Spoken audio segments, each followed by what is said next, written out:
북이스라엘과 아람이 연합하여 동맹을 맺었다는 소식을 접한 남유다 백성의 마음이 나무와 숲이 바람에 흔들린 것 같이 흔들렸습니다. 지난 시간에 얘기했던 그런 내용이에요. 연합군이 남유다를 침공할 것을 두려워했던 것입니다. 그런 가운데 남유다의 아하스 왕은 하나님을 의지하기보다는 강대국 아수르를 의지하는 불신앙의 모습을 보이고 있습니다. 이런 아하스 왕에게 하나님께서는 그가 의지하고 있는 아수르에 의해 남유다가 어떻게 멸망을 당하게 될 것인지 그 수치와 처참한 상태를 알려주며 임마누엘의 징조를 주십니다. 왜 임마누엘의 징조를 보여주십니까?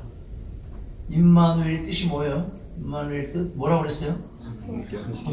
같이 해봐. 시작. 하나님이 이 정도는 알아야 되는 거야. 그 어떤 상황 가운데서도 소수의 믿음의 사람들을 지키시고 그 남겨진 자들을 통해서 하나님의 구속사역을 이루어 가시겠다는 것입니다. 오늘 우리가 읽은 본문도 이전의 말씀처럼 심판을 경고하는 내용입니다. 그런데 이 전체 예언의 말씀을 들어야 할 대상은 물론 남유다 백성이지만 심판의 내용 자체는 남유다에만 해당되는 것이 아닙니다. 무슨 말인가 하면 4절까지는 북이스라엘과 아람이 멸망하게 될 것을 경고하는 내용이고 5절 이후부터는 남유다에 대한 심판을 경고하고 있습니다. 그런데 오늘 징조를 주시면서 자신의 뜻을 계시하시는 방법이 아주 특이합니다. 1절과 2절 말씀을 다시 한번 읽겠습니다. 시작. 여호와께서 내게 이르시되 너는 큰 석판을 취하여 그 위에 통용문자로 마에사라 사스라 쓰라.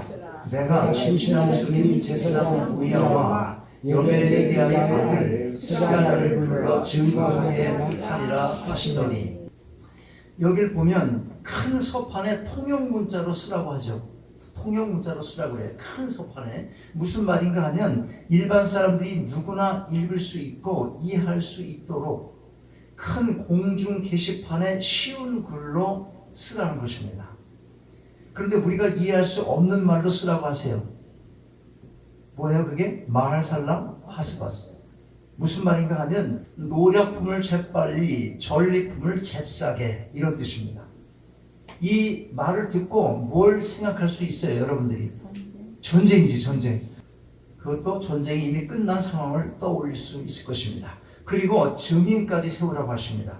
남유다 백성의 불신앙을 아시는 하나님께서 지금 주시는 예언에 대한 확신을 갖게 하기 위해서 이사야 선지자 외에 두 사람의 증인을 세우시고자 하는 것입니다. 그 증인 두 사람이 누굽니까? 쭉 보니까 제사장인 우리야와 여베레기야의 아들 스가랴입니다. 지금까지 남유다 백성의 불신앙의 모습을 볼 때 이 징조가 예고하는 바도 못 믿을 것 같으니, 이런 무슨 얘기냐면 노략품을 재빠르게 전리품을 잽싸게 이런 사인을 크게 써서 들고 있어도 그래도 니들이 못 믿을 것 같으니까 내가 두 증인을 더 세울게, 이렇게 하는 거예요. 너 혼자 못 믿어? 이사야 혼자 들고 있으니까 못 믿어? 그러니까 두 사람을 더 세울게. 하나님께서 뭘 말씀하시는 거예요? 분명하게 이 일을 이루시겠다는 거잖아요. 노티스를 분명하게 주는 것입니다. 틀림없이 이루시겠다는 거예요. 이뿐만이 아닙니다. 이때에 이사야 선지자가 아이를 낳게 됩니다. 그런데 하나님께서 이 아이 이름을 어떻게 부르라고 하세요? 어떻게? 똑같아. 시작. 금방 막힌 거 봐봐. 다시 보고 한번 해봐요. 이사야 아들 뭐라고 부르라고 그럽니까? 시작. 마할살라스바스. 이거요. 자, 여러분 그 뜻이 뭐라고 그랬어요? 누가 아는 사람? 누가 알아요? 뭐라고 그랬어요? 뜻이? 전리품을 잽싸게. 그다음 아까 또 처음에 뭐라 그랬지? 네? 대충 무슨 말인지 알죠? 노략을 재빠르게, 그 다음에 전리품이 생길 거 아니에요. 그 전리품을 잽싸게 하시라 이 말이에요. 치우라고 잽싸게. 그런 뜻이에요. 자, 여러분 이사야가 그의 아내와 동침하게 된 것도 우연한 게 아닌 것입니다. 하나님은 자신의 뜻을 이루기 위해서 모든 걸 섭리하시며 정확하게 이루어 가시는 분이십니다. 자, 보세요. 하나님께서 이 아이를 들어서 오늘 예언이 성취되는 때를 알려주십니다. 4절 보니까 이는 이 아이가 내 아빠 내 엄마라 할 줄 알기 전에 다메섹의 재물과 사마리아의 노량물이 아수르 왕 앞에 옮긴 바 될 것이라. 그러니까 아이가 내 아빠 내 엄마라고 할 나이가 얼마나 되는 거예요? 아이 낳으셨어요? 아이가 태어나서 엄마 아빠를 말할 수 있는 때가 아주 늦어도 보통 제일 먼저 배우게 되는 단어인데, 이 단어가 난 지 2년 정도 지나면 누구나 할 거예요. 2년 정도. 그 긴 시간이 있는 게 아니에요. 지금 노약품을 전리품을 노략질을 빨리 하고 전리품을 빨리 가져가 이거 하는 것이 앞으로 몇 년? 2년 안에 있다는 거예요. 2년 안에. 그 말 배우기도 전에 빨리 온다는 거예요. 지금도 똑같은 경고를 하고 계신 것입니다. 왜 이 말씀을 여러분에게 지금 드립니까? 세상 돌아가는 걸 보시라고. 세상 돌아가는 것. 날씨 변화가 얼마나 급속도로 바뀌는지 몰라. 아주 레디컬합니다. 사람의 마음들도 정상적으로 생각하는 사람들이 별로 많지 않아. 분명히 아닌데 그게 맞대. 영적으로 전부 이상한 거예요. 제일 그게 심각한 게 뭐냐면 동성애를 애들이 엄마 그거 괜찮은데 왜 그러냐고 그러고, 그거 이상한 거야. 정상적인 시각을 갖고 있고 가치관이 있고 교육을 받았으면 그게 정상이라고 보면 안 되는 건데, 그게 정상. 엄마를 왜 그러냐고 그거 차별하는 거라고 그러고 막 그래. 그거 이상한 것이 영적으로 이상한 거예요. 그게 무슨 말이야? 때가 다 됐다는 겁니다. 로마서 보면 동성애가 죄의 저장소입니다. 그 이상 인간이 더 지을 수 있는 죄가 없어요. 그런데 그걸 모르고 있는 것이고, 우리 애만 안 그러면 그만이지. 우리 애는 혼자 삽니까? 다 사회생활하면서 사는데. 자, 2년 정도 지나면 부르게 되는 말, 엄마 아빠입니다. 오랜 후가 아니라 곧 징조가 이루어질 것이라는 것입니다. 아이의 이름의 뜻이 뭐라고 그랬어요? 다시 한번 얘기하는 거. 이거 잊어버리면 안 되는 거. 시작. 노략품을 재빨리, 그 다음에 전리품을 잽싸게. 이걸 알아야지 기억을 하는 거예요. 이해하기가 쉬운 겁니다. 자, 위에서도 언급했지만 전쟁이 끝나고 처참하게 패망한 상태를 금방 떠올릴 수 있는 말입니다. 그러면 누가 누구에 의해서 망하는 겁니까? 4절 중반 이후 뭐라고 합니까? 다메섹의 재물과 사마리아의 노량물이 아수르 왕 앞에 옮긴 바 될 것이다. 자, 다메섹은 아람의 수도입니다. 성경 읽을 때 다메섹 나오면 그게 오늘 망하게 되는, 지금 말씀하고 여기 기록하고 있는 이 아람의 수도가 다메섹이라는 거예요. 그 다음에 사마리아는 북이스라엘의 수도입니다. 누가 망하는 겁니까? 지금 다메섹과 사마리아 북이스라엘이 망한다는 거예요. 이렇게 된다는 거예요. 언제 안에? 2년 안에. 애가 엄마 아빠 소리 하기도 전에. 누구의? 이사야의 애. 지금 남유다가 당장 두려워하고 있는 북이스라엘과 아람은 곧 멸망할 것이라는 겁니다. 실제로 이 예언은 이루어졌어요. 아수르 왕이 BC 732년에 공격을 해서 아람 왕 르신을 죽이고 다메섹을 정복했습니다. 또 북이스라엘 왕 베가는 호세아의 반역으로 죽임을 당했습니다. 하나님께서 남유다에게 거듭해서 징조로 주신 예언은 두 가지 메시지를 담고 있습니다. 잘 들으세요. 하나는 남유다의 신실한 자들에게는 위로가 될 것이고, 뒤에 설명이 쭉 나옵니다. 아하스는 물론이고 불신앙의 남유다 사람들에게는 책망과 경고의 메시지가 될 것입니다. 실제로 심판의 경고가 5절 말씀 이후부터는 그 대상이 바뀝니다. 즉 아람과 북이스라엘을 향한 심판의 홍수가 이제는 그 진로를 바꿔서 불신앙의 남유다를 향해서 범람하게 될 것을 예언하고 있는 것입니다. 무슨 말인가 하면 아람과 북이스라엘과 아람이 아수르에 의해서 금방 망할 것이라는 걸 지금 선포했는데 5절부터는 이제 곧 그 물줄기가 어디로 간다고? 남유다 너희들한테 갈 거야, 이렇게 말하는 거예요. 주는 거예요. 두 가지가 있는 건데요. 자, 보세요. 6절 말씀 보겠어요. 이 백성이 천천히 흐르는 실로와 물을 버리고 르신과 르말리아의 아들을 기뻐하나니, 남유다의 불신앙의 사람들이 누구를 의지하고 있는지를 지적하며 그 대가로 어떤 심판을 받게 될 것인가를 예언하는 말씀입니다. 실로아에서 흐르는 물은 예루살렘 성전에 공급되는 물로서 제사를 드리는 데 사용이 되는 물입니다. 그런데 남유다 백성이 이 물을 버리는 겁니다. 이것은 곧 하나님께 드리는 예배를 거부하는 것입니다. 불신앙의 모습을 보여주고 있는 것입니다. 실로아로부터 흐르는 잔잔한 물, 보기에는 보잘것이 없는 그런 물, 하나님의 은혜로 비유되는 물이에요. 이 물이야말로 없어서는 안 될 생명수인 것을 믿지 못하고 아하스 왕과 남유다의 불신앙의 사람들은 눈으로 볼 때 더 강력하고 위험 있게 보이는 큰 홍수 같은 누구? 아수르. 유프라데스 강 그쪽에서 흐르는 강줄기가 세니까 그걸 믿는 거예요. 실로아에서 흐르는 물을 안 믿고. 아수르가 어디 있어? 유프라데스나 메소포타미아 지역에 있잖아. 티그리스 강과 유프라데스 강 그쪽에서 흐르는 물줄기가 크잖아. 거기 그 아수르를 믿는 거예요. 그 물줄기를 보고 아수르가 그 물줄기에 비유되고 있기 때문에 잔잔하게 흐르는 물을 안 믿는 거예요. 그게 하나님의 은혜인데 생명수인데 불구하고 그러면서 그들이 동맹을 맺은 아수르에 의해서 아람과 북이스라엘이 멸망당한 것을 보고 이렇게 생각합니다. 자, 봐라, 우리가 옳았다. 우리가 아수르 편을 들기를 잘했지. 봐라, 니네들 북이스라엘과 아람 쳐들어 올라 그랬지. 내가 니네들과 같이 하지 않은 것은 아수르에 의해서 너희들이 망할 거 알았어. 남유다가 이렇게 생각하고 있는 거예요 지금. 그런데 보니까 그렇게 생각을 하면서 착각 속에 자만에 빠진 거예요. 자기들이 잘 선택했다고. 6절에서의 르신과 르말리아의 아들을 기뻐하나이라는 말씀이 있어요. 그걸 의미하고 있는 거예요. 그걸 기뻐하고 있잖아 지금. 즉 남유다는 그들이 두려워했던 아람과 북이스라엘의 멸망을 보고 기뻐한다는 것입니다. 그런데 과연 그게 기뻐할 일이겠습니까? 7절 이하를 보면 남유다가 당할 엄청난 심판을 경고하십니다. 7절 말씀 같이 읽겠습니다. 7절 시작. 그러므로 주 내가 분명하고 찬란한 큰 하수 곧 아수르 왕과 그의 모든 인력으로 그들 위에 겪을 것이라. 그 모든 곳에 차고 다시 거기를 골세 이렇게 읽어요. 그 모든 시작. 그 모든 골세 차고 모든 언덕에 넘쳐.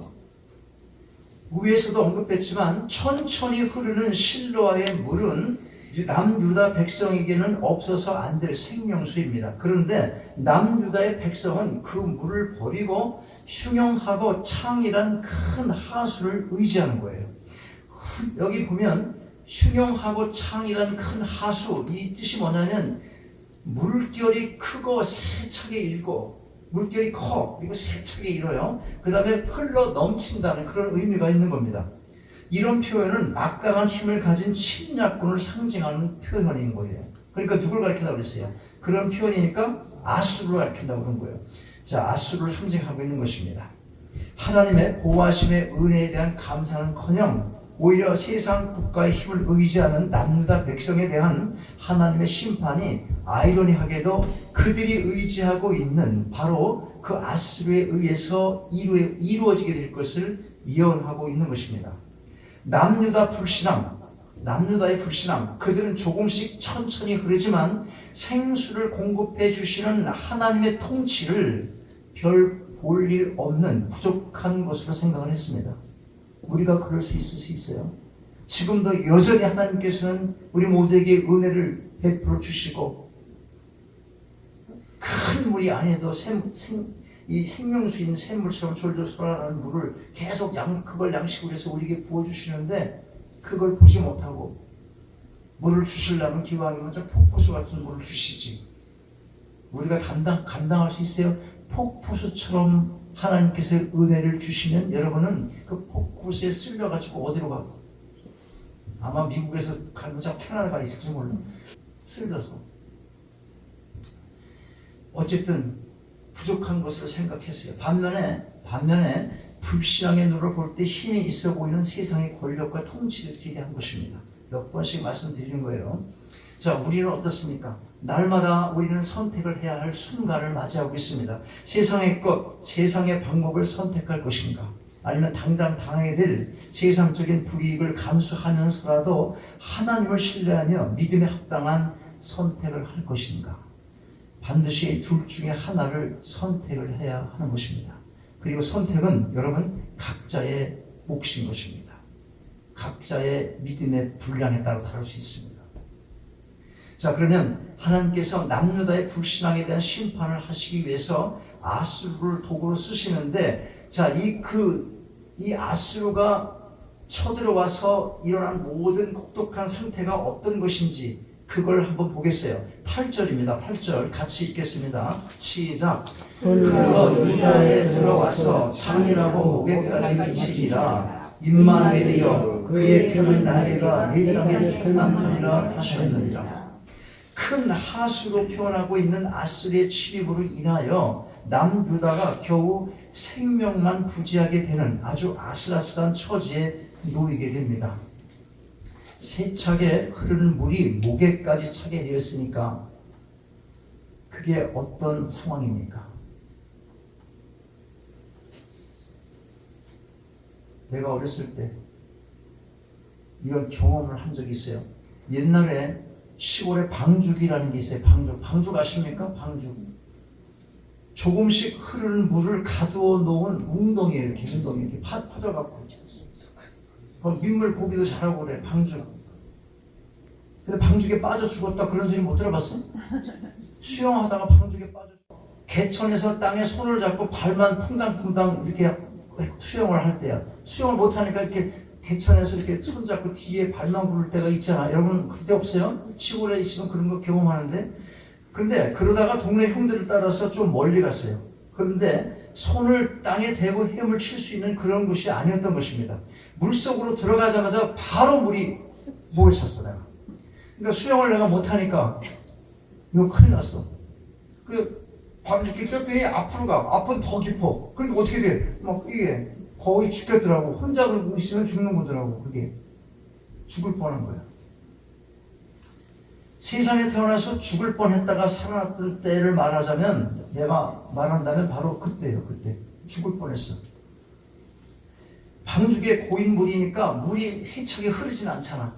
고여 있으니까 이렇게 더 넘치지는 않았기 때문에, 막 넘치고 막 세차게 흐르지는 않았기 때문에 다행히 살 수가 있었어요. 그런데 오늘 본문이 말하고 있는 남유다가 처한 상황은 다른 거예요.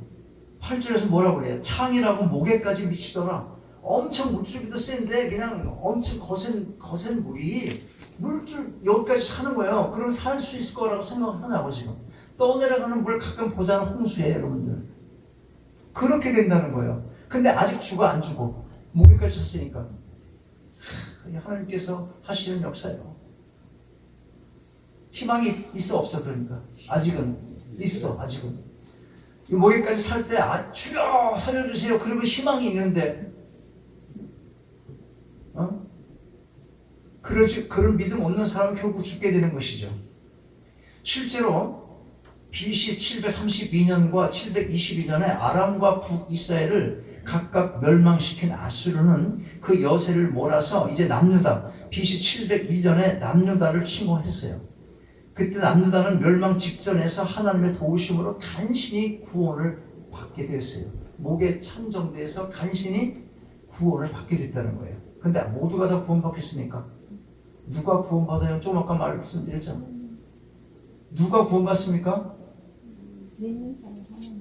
네, 불신앙에서 돌아선 사람들이지. 불신앙에서 돌아선 사람들이 구원을 받는 거예요. 자, 여기서 우리는 임마누엘의 하나님께서 아직도 남유다 백성과 함께하고 계심을 알 수가 있는 것입니다. 그러나 오늘 본문은 하나님께서 함께 하시며 늘 보호만 해주시는 것이 아니라 심판도 하신다는 것이고, 사람들이 그러죠. 하나님 나하고 함께 하신다고. 근데 늘 그 함께 하시는 하나님께서 너만 맨날 도우려고 함께 하시는 게 아니야. 너 잘못하면 심판도 하셔. 함께 하니까 심판할 수가 있잖아. 잘못 오용하면 안 된다는 거야. 하나님이 함께 하신다는 말씀은. 임마누엘의 신앙을 지킨 신실한 자들은 보세요. 혹독한 심판 가운데서도 임마누엘의 신앙을 지킨 신실한 자들, 믿음을 잃지 않고 하나님께 매달린 자들은 끝까지 지키셔서 남겨놓으신다는 그런 소망의 메시지를 주고 있는 것입니다. 남녀다의 불신앙에 대한 이와 같은 혹독한 심판이 이 시대를 살아가는 우리 모두에게 임하지 않게 되기를 바랍니다. 그러나 여러분, 세상에, 우리가 살아가는 지금 세상이 너무도 악해서 하나님의 심판이 임하게 된다고 할지라도 소수의 남은 자가 되는 하나님의 은혜를 중요합니다. 그게 남은 자 사상이에요. 소수의 남은 자가 되는 하나님의 은혜를 여러분 모두가 받게 되시길 바랍니다. 자, 여러분, 선택이 중요합니다. 세상의 힘이 아니라 오직 하나님만을 믿고 의지하심으로 여러분을 둘러싼 모든 문제와 장애를 이겨내며 하늘 소망 가운데 신실하게 살게 되시길 주님의 이름으로 축원합니다. 아버지 하나님, 주신 말씀 감사함으로 마음에 담습니다. 세상을 살면서 선택의 순간을 맞이할 때마다 늘 믿음의 선택을 하길 원합니다. 눈에 보이는 것이 아니라 하나님의 뜻을 올바로 분별케 하시고 하늘의 지혜와 총명으로 인도하여 주옵소서. 또하여 담대함도 주시고 헤쳐나갈 힘도 부어주셔서 비록 찾는 이가 적은 힘든 길이라 하더라도 소망 가운데 기쁨으로 참 신앙의 길을 끝까지 걸어가게 하옵소서. 주 예수 그리스도의 이름으로 기도합니다. 일어나셔서